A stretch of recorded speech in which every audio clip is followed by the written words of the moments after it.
Well, I spent that year and 10 months uh, isolated. I obviously wasn't working. I didn't have really any friends or acquaintances outside along, you know, with my job. So I was isolated and just drinking around the clock. My son lived with me. He was 11 years old when she died, and so he kind of saw this spiral. Um, I thought I had hit rock bottom with the death of my wife and with the loss of my job, but after becoming an IV drug user, um, I found out what rock bottom really was. I had trap house after trap house, and my son was right there with me. And each time we'd go to a different house, and I'd say, "Son, this time it'll be different. This time it'll be different." And he always believed me, but it never was.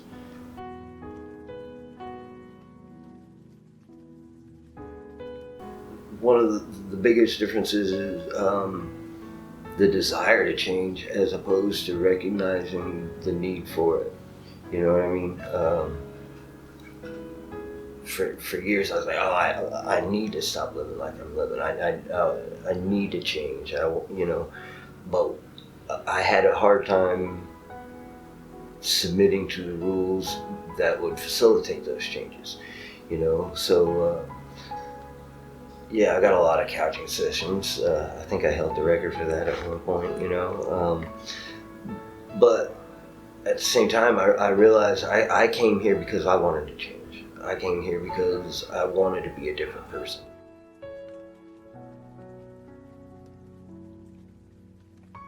Jason Hinton did a class on Beautiful Outlaw, a book by the same name, John Aldridge.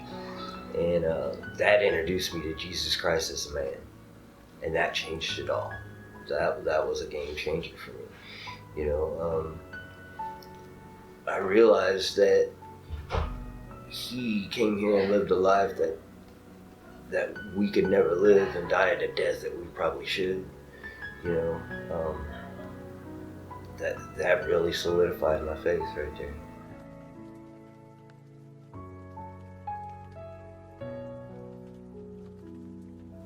Oh man, ministry in some capacity. I don't know exactly what that looks like right now, but certainly recovery ministry.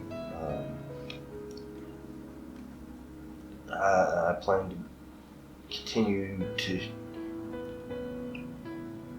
go back into the muck and the mire, and help take people from where I was to where I am. You know what I mean?